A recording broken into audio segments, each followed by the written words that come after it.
नमस्कार, आप देख रहे हैं न्यूज 18 पर स्पेशल बुलेटिन। आपके साथ मैं हूं शिप्रा झा और बुलेटिन में सबसे पहले बात करेंगे। प्रधानमंत्री नरेंद्र मोदी ने आज देश को संबोधित किया है। उन्होंने देशवासियों को नवरात्र और जीएसटी सुधार को लेकर शुभकामनाएं दी। उन्होंने कहा कि जीएसटी बचत उत्सव में आपकी बचत बढ़ेगी और आप अपनी पसंद की चीजों को और ज्यादा आसानी से खरीद पाएंगे। पीएम मोदी ने कहा कि कल से जीएसटी बचत उत्सव शुरू होगा। मध्यम वर्ग, किसान, युवा सभी को बचत उत्सव का लाभ मिलने वाला है। जीएसटी सुधार निवेश को आकर्षित करेंगे और इससे देश में विकास की रफ्तार को गति मिलेगी। कल से देश में जीएसटी बचत उत्सव शुरू होने जा रहा है। इस जीएसटी बचत उत्सव में आपकी बचत बढ़ेगी और आप अपनी पसंद की चीजों को और ज्यादा आसानी से खरीद पाएंगे। हमारे देश के गरीब, मध्यम वर्गीय लोग, न्यू मिडिल क्लास, युवा, किसान, महिलाएं, दुकानदार, व्यापारी, उद्यमी सभी को ये बचत उत्सव का बहुत फायदा होगा। यानी त्योहारों के इस मौसम में सबका मुंह मीठा होगा। ये रिफॉर्म भारत की ग्रोथ स्टोरी को एक्सेलरेट करेंगे, कारोबार को और आसान बनाएंगे, निवेश को और आकर्षक बनाएंगे और हर राज्य को विकास की दौड़ में बराबरी का साथी बनाएंगे। इस न्यू मिडिल क्लास की अपनी एस्पिरेशंस हैं, अपने सपने हैं।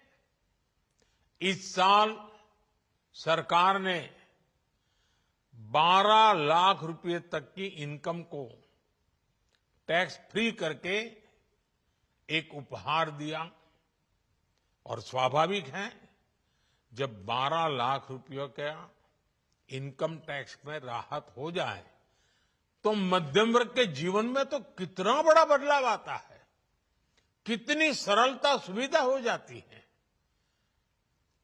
और अब गरीबों की भी बारी है, न्यू मिडिल क्लास की बारी है। अब गरीब को, न्यू मिडिल क्लास को एक तरह से डबल बोनांजा मिल रहा है। जीएसटी कम होने से अब देश के नागरिकों के लिए अपने सपने पूरे करना और आसान होगा। घर बनाना, टीवी, फ्रिज खरीदने की बात हो, स्कूटर, बाइक, कार खरीदना हो, ये सब पर अब कम खर्च करना होगा। आपके लिए घूमना फिरना भी सस्ता हो जाएगा, क्योंकि ज्यादातर होटल्स के कमरों पर भी जीएसटी कम कर दिया गया है। हम वो सामान खरीदें जो मेड इन इंडिया हो, जिसमें हमारे देश के नौजवानों की मेहनत लगी हो, हमारे देश के बेटे बेटियों का पसीना हो। हमें हर घर को स्वदेशी का प्रतीक बनाना है, हर दुकान को स्वदेशी से सजाना है। गर्व से कहो ये स्वदेशी है, गर्व से कहो मैं स्वदेशी खरीदता हूं, मैं स्वदेशी सामान की बिक्री भी करता हूं। ये हर भारतीय का मिजाज बनना चाहिए। जब ये होगा तो भारत तेजी से विकसित होगा। मेरा आज सभी राज्य सरकारों से भी आग्रह है, आत्मनिर्भर भारत के इस अभियान के साथ, स्वदेशी के इस अभियान के साथ अपने राज्यों में मैन्युफैक्चरिंग को गति दे, पूरी ऊर्जा से, पूरे उत्साह से जुड़े, निवेश के लिए माहौल बढ़ाएं। जब केंद्र और राज्य मिलकर आगे बढ़ेंगे तो आत्मनिर्भर भारत का सपना पूरा होगा, भारत का हर राज्य विकसित होगा, भारत विकसित होगा। और अब बात करते हैं बिहार चुनाव में। इस बार शब्दों की मर्यादा पूरी तरह से तार तार होती दिख रही है। आरजेडी की चुनावी सभाओं में जिस तरह से पीएम मोदी की मां के लिए अपशब्द का इस्तेमाल किया गया, उसके बाद से बिहार की सियासत में उबाल आ गया है। ये रिपोर्ट आपको दिखाते हैं।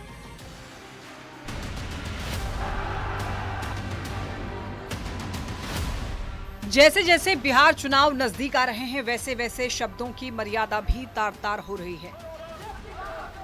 वैशाली में तेजस्वी यादव की सभा के दौरान एक बार फिर प्रधानमंत्री मोदी की मां के लिए अपशब्द का इस्तेमाल किया गया। हैरानी की बात यह है कि उस समय कार्यक्रम में खुद तेजस्वी यादव मौजूद थे। अब इसी को लेकर बिहार की सियासत गर्मा गई है। बीजेपी ने इस मामले में आक्रामक रुख अपना लिया है। केंद्रीय गृह राज्य मंत्री नित्यानंद राय ने एक्स पर लिखा, गाली गलौज में पीएचडी हासिल कर चुके तेजस्वी यादव और उनके गुर्गों की एक और शर्मनाक करतूत। ये गाली प्रधानमंत्री नरेंद्र मोदी के खिलाफ हार की बौखलाहट है। तेजस्वी यादव और आरजेडी वालों, याद रखो आपका संस्कार, आपका चरित्र सड़क पर है। देश और बिहार के लोग देख रहे हैं, करारा जवाब मिलेगा। प्रधानमंत्री जी को और उनकी माता जी को गाली देकर ये लोग अनर्थ कर रहे हैं। तेजस्वी, कंस की तरह तुम्हारा नाश करेंगे। वोटों की बाण से जल्द ही तुम्हारा बिहार की जनता सत्यानाश करेगी। कलिया नाक की तरह तुम विश्व गढ़ रहे हो। बिहार की जनता जल्द ही तुमको नाथ देगी, समय निकट है। बिहार के उप मुख्यमंत्री सम्राट चौधरी ने भी आरजेडी और लालू परिवार पर तीखा हमला बोला। इस देश के यशस्वी प्रधानमंत्री नरेंद्र मोदी जी की मां को गाली देने का काम राजद के गुंडे, कांग्रेस के गुंडे, लालू प्रसाद जी के परिवार के इशारे पर गाली देने का काम कर रहा है। ये लोकतंत्र के लिए शर्मसार है। और ये जब सत्ता में नहीं है तब देश के प्रधानमंत्री जी को गाली दे रहा है। और जिस दिन ये लोग सत्ता में आ जाएंगे लौटकर,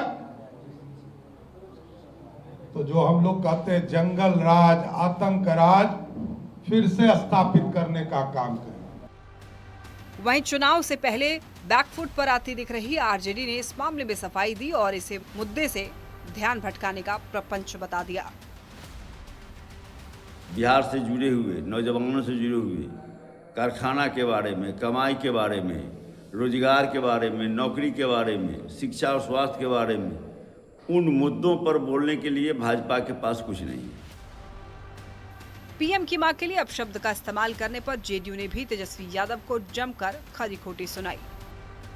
लोकतंत्र में गाली गलौज का कोई स्थान नहीं होता है।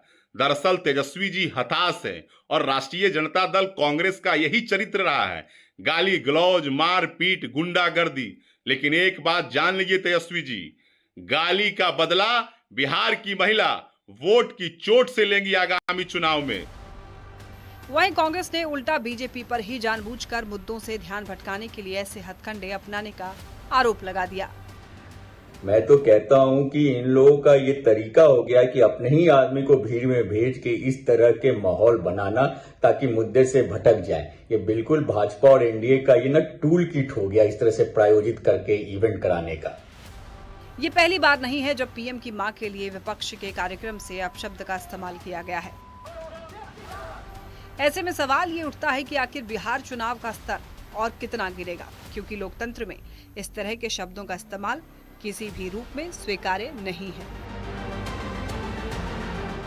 न्यूज़ 18 के लिए पटना से संजय कुमार और हाजीपुर से प्रफुल्ल कुमार की रिपोर्ट। और इस बीच आपको बड़ी खबर बताते हैं, आरजेडी की रैली में पीएम को गाली देने के मामले पर विधायक तेज प्रताप यादव का भी बड़ा बयान सामने आया है। किसी की मां को गाली देना गलत बात है। तेज प्रताप यादव ने कहा कि मां का अपमान करने वाले को जेल भेजा जाए, आरोपी पर कार्रवाई नहीं हुई तो आंदोलन करेंगे। हमारे लिए जिन लोगों ने मां के ऊपर आरोप लगाने का काम किया है और उंगली उठाने का काम किया है, उनके ऊपर एफआईआर दर्ज किया, उनको जेल जाना चाहिए। हम सरकार से और केंद्र सरकार से ये भी मांग करते हैं कि जो मां जैसे शब्द का अपमान करने का काम किया है, उसको तुरंत से तुरंत जेल भेजे। हम ये मांग करते हैं, हम इसका समर्थन करते हैं। पहले राहुल गांधी की सभा में और फिर तेजस्वी की सभा में इस तरह के नहीं, देखिए, जो वहाँ का विधायक जिस तरीके से बोला है, हम ये मांग करते हैं बिहार सरकार से और केंद्र सरकार से कि उसको जेल भेजा जाए। खासतौर पे अगर उसको जेल नहीं भेजा जाएगा तो हम आंदोलन करेंगे। जनशक्ति जनता दल महुआ में आंदोलन करने का काम करेगी।